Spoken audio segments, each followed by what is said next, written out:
L'École supérieure d'administration, d'économie, de journalisme et des métiers de l'audiovisuel ESAE offre de nouveaux challenges pour l'année universitaire 2023-2024. Étudiantes et étudiants, parents d'élèves nouveaux bacheliers, ESAE, c'est la garantie d'une formation de qualité à des conditions très avantageuses. À Gbedjromede, à Papa, à Boumekalavi et Parakou, inscrivez-vous en administration générale, administration du travail et de la sécurité sociale, trésor et finances publiques, impôts, diplomatie et relations internationales, journalisme et métiers de l'audiovisuel, gestion des marchés publics, planification et développement local, sciences économiques, sciences juridiques et toutes les filières des sciences de gestion. ESAE vous offre des bourses, demi-bourses et de réductions pour les premières inscriptions dans toutes ces filières. Waouh! En licence 1, 2 et 3 et en master, bénéficiez jusqu'à 50% de réduction sur tous nos sites. N'est-ce pas génial? Infoline. ESAE Gbedjromede, 3e rue à droite en quittant le carrefour Le Jador pour la BIBE Jéricho ou au plus 229 90 93 65 21 98 98 14 00 à Kpakpa au plus 229 52 88 33 33 à Boumekalavi au plus 229 52 88 44 44 Parakou au plus 229 52 46 12 12. ESAE, l'excellence à un nom. Colomoussou, bonjour à nouveau. La Fédération sénégalaise de football a rétabli la vérité sur une supposée grosse sanction de Crépin Diatta après son tacle à la CAF. C'est exact, vous êtes des corrompus, vous nous avez tués, gardez votre coupe, tu vas voir la VAR pour leur donner un penalty. Un gars, Ismail Fassar, qui prend le ballon à 40 mètres et fait une chevauchée, rentre dans la surface et tu ne veux pas aller regarder la VAR. Je suis désolé, mais là, c'est abusé. Je suis vraiment désolé, mais là, ils ont tué notre compétition. Lâché Crépin Diatta après l'élimination du Sénégal en 8e de finale de la CAN. Ces mots ont conduit la Confédération africaine de football à ouvrir une enquête contre l'international sénégalais. Hier mercredi, la presse évoque une sanction de 4 matchs de suspension en sélection nationale, dont 2 avec sursis. En plus de cela, s'ajoute 10 000 € à payer, des sanctions démenties hier soir par la Fédération sénégalaise de football. Dans un communiqué rendu officiel, dans un communiqué officiel rendu public, l'instance fêtière du football sénégalais a informé que ni Crépin Diatta ni la Fédération sénégalaise de football n'ont reçu aucune notification officielle d'une quelconque décision concernant cette affaire et n'ont pas eu connaissance d'une publication par la CAF d'une décision sur cette affaire par n'importe quel moyen que ce soit. Le groupe d'études techniques de la Confédération africaine de football CAF a rendu public hier sa composition de l'équipe type de la CAN 2023. Oui, cette composition de 11 joueurs représente les footballeurs qui se sont distingués à chaque poste sur le terrain durant toute la compétition. Sur cette liste de joueurs, on note l'absence de Victor Osimhen, l'attaquant nigérien, auteur d'un seul but en 7 matchs disputés. Par contre, le Nigeria a 3 représentants dans cette équipe, à savoir Ola Aina, William Cross Ekong et Ademola Lookman. Les Ivoiriens champions d'Afrique ont également le même nombre de représentants que le Nigeria. Parmi les éléphants, on peut compter Ghislain Conan, Jean-Michel Seri et Franck Kessié, désignés comme les meilleurs à leur poste. La République démocratique du Congo et l'Afrique du Sud sont représentés par 2 joueurs, Chancel Bemba et Johan Wissa côté congolais et Rowan Williams, meilleur gardien du tournoi, et Teboho Mokoena, le meilleur buteur de la CAN 2023. Emilio Nsoué est positionné à la pointe de l'attaque de cette équipe. Suite au dévoilement du 11 type de la CAN, Chancel Mbemba, capitaine des Léopards de la RD Congo, a réagi sur son compte Twitter. Bien sûr, capitaine de l'équipe nationale, Chancel Mbemba a dégagé durant tout le tournoi du vrai leadership au sein de l'équipe comme sur le terrain, ce qui lui a valu une belle récompense. Quelques minutes après l'officialisation de l'équipe type du tournoi, le mur marseillais est sorti de son silence à travers son compte Twitter. « Merci Seigneur pour tous tes bienfaits dans ma vie », a-t-il écrit, accompagné du 11 type.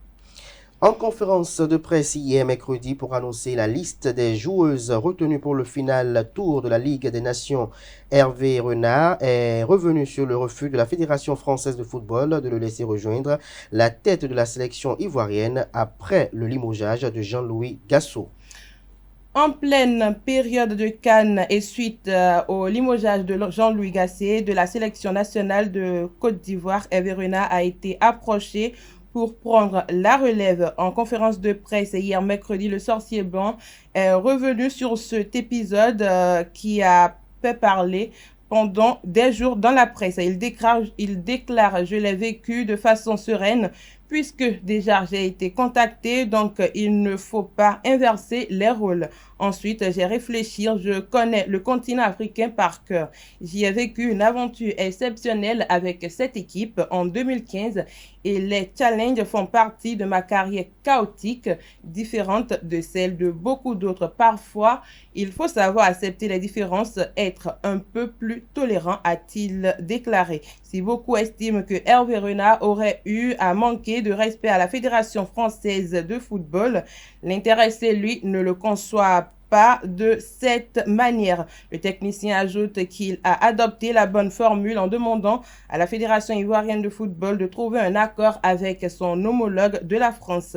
Je ne pense pas avoir offensé qui que ce soit. J'ai demandé au président de la Fédération ivoirienne de football de contacter notre président. Ils ont discuté. Ma première décision, c'était de continuer absolument avec l'équipe de France féminine qui est ma priorité. Je suis entièrement avec cette équipe de France féminine, a-t-il déclaré.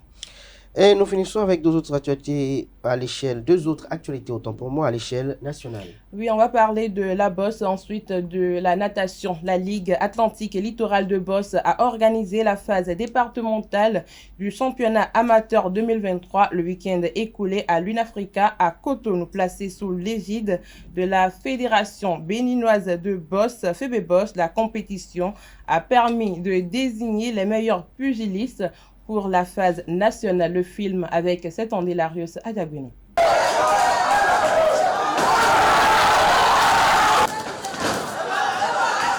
Les représentants de la Ligue Atlantique Littorale de Bosse au championnat national amateur 2023 sont connus. À la phase départementale déroulée les 10 et 11 février 2024 sous la supervision de la FEBEBOSS, Roberto Ronsi en mouche junior, Israël Akpacheme en mouche senior, Sandrine Ametoven en mi-mouche, Eli Dahwe en léger, Wahab Fassinou en plume, Adonaïde Glele en super léger, Marius Messan en walter, Kevin Bagidi en super walter, Junior Akoteyon en moyen et Alassane Kondodi en mi-lourd ont validé leur ticket. J'ai fait 3 combats, dont 2 KO et un qualifié par point. Je suis très content pour tous ceux qui ont organisé ce combat. On attendait bien ça depuis très longtemps. Et ce n'est pas de la magie, c'est le hard working. Et je remercie Dieu pour tout ce qu'il fait pour moi. Le combat au premier round, j'ai été un peu frustré par l'adversaire. Mais au deuxième round, j'ai essayé de l'esquiver un peu. Mais au troisième round, j'ai battu par KO. Victoire par KO, oui. Un adversaire, il n'est pas mal. Mais en fait, il est bon. C'est un bon adversaire. C'est un bon combattant aussi. Au championnat national, ces champions départementaux entendent répondre aux défis de leurs homologues des autres ligues. Pour la phase finale, je ne pense pas que ça sera aussi dur que le championnat départemental, puisque tout ce qu'il y a de dur, c'est au championnat départemental. Mais c'est maintenant on va encore persévérer pour devenir le plus meilleur du monde entier. Mon rêve, c'est d'être un grand champion comme mon père et puis de le surpasser en réalité. Et pour cela, il faut du soutien, il faut vraiment du soutien de la fédération. La fédération fait de son mieux et puis il faut l'encourager.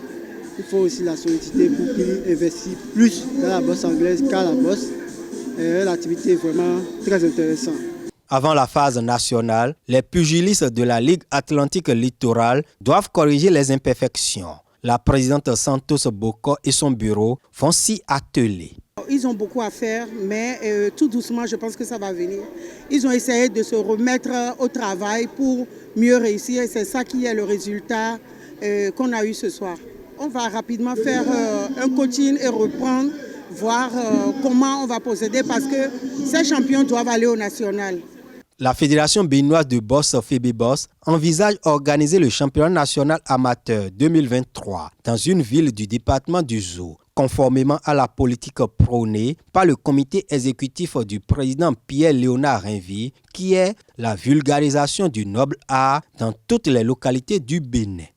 Pour finir, l'association sportive Les élites de la natation a organisé la 7e édition de la compétition Les futurs champions le samedi dernier à la piscine du Millennium Popo Beach, hôtel de Grand Popo. La compétition coïncide cette année avec le 5e anniversaire de l'association sportive Les élites de la natation. Reportage, c'est André Larios à Diagbeni.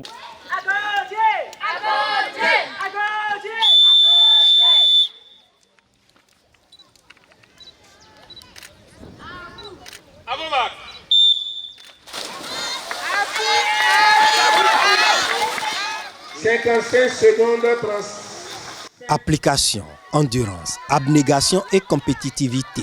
Anaïs et Tina, deux jeunes nageuses, nourrissent de grandes ambitions dans leur sport de prédilection, la natation. J'ai commencé la natation grâce à ma grand-mère qui aimait beaucoup ce sport. Je trouve que c'est un beau sport que j'aime beaucoup et j'espère évoluer dans ce domaine. J'ai découvert ce sport quand j'étais petite en France, j'ai déménagé au Bénin et j'ai continué à le pratiquer. C'est un sport que j'apprécie beaucoup. Je me sens à l'aise dans ce sport et mon but c'est d'aller le plus loin où je peux aller, mais c'est de nager principalement. Un rêve que Wilfried Tevoedre et l'association sportive Les élites de la natation permettent de se réaliser au travers de la compétition Les futurs champions. Pour préparer la relève de qualité, il faut commencer par la base. Et la base, c'est les jeunes nageurs. Donc c'est à cause de ça que nous avons commencé très jeunes par former les enfants à la base. Pour que ces enfants, progressivement, commencent par prendre la relève des seniors.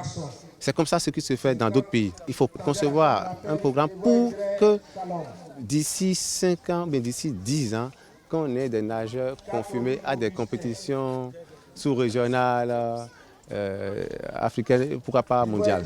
Chantre de la formation à la base, Julien Minavoa, président du Comité national olympique et sportif béninois CNOSBN, apporte son soutien à l'initiative. Couple vêtu avec son gobi, il vous lève le bras. Voilà, c'est le président du comité olympique. Il est en vert fumé. Il a honoré de sa présence pour rehausser l'événement. Des dizaines de jeunes pousses de la natation de diverses nationalités viennent depuis 7 ans jauger leur niveau sur la compétition Les futurs champions dans plusieurs catégories. Les 6 et 7 ans, 8 à 9 ans, 10 à 12 ans, 13 à 15 ans, et les 16 à 18 ans et les 18 ans plus. Ce sont ces catégories-là qui ont compétit. Nous avons eu près de 70 nageurs. 70 nageurs, c'est la première fois. Nous avons une trentaine qui vient du Togo. Depuis 3 ans, déjà les nageurs du Togo, du Burkina participent à cette compétition, plus les nôtres, tous ces nageurs béninois. Et vous voyez, c'est ça qui fait la relation entre certains clubs de la sous-région, entre les clubs du Bénin, entre les clubs du Togo et les clubs du Ghana. Donc c'est ça qui permet de jauger le niveau réel des enfants au niveau de la natation sous-régionale.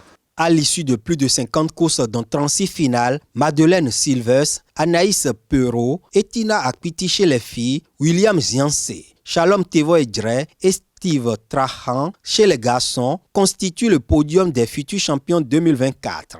Le niveau technique de la compétition révèle des talents en devenir. Non seulement dire qu'ils sont les champions de demain, on peut déjà même affirmer qu'ils sont les champions d'aujourd'hui. On s'est rendu compte que non seulement ceux qui ont évolué en senior ont bien maîtrisé les techniques de nage avec les règlements. Au niveau des tout petits, la nage technique existe, mais il y a des phases de règlement qu'il faut chercher au coach d'édifier à ces enfants-là. Par exemple, en brasse, le règlement demande à toucher le mur avec les 2 mains simultanément dans un même plan. Mais il arrive que certains enfants sont premiers et ont touché avec une main ou bien d'une manière alternative et sans être dans un même plan. On est obligé de fermer un peu les yeux dessus sans être trop strict. Mais on a prononcé la faute sans sanctionner. L'édition 2024 des futurs champions est couplée avec la célébration du 5e anniversaire de la création de l'association sportive Les Élites de la natation. Le rideau est tombé sur la compétition avec une course d'exhibition entre des parents des participants.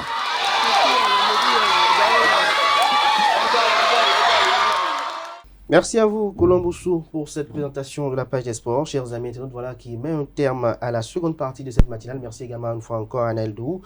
Chers amis internautes, à présent, j'installe Quentin Amoussou et Atifa Olafa pour la rubrique Trucs et astuces. Et bien avant, bien évidemment, définition du jour.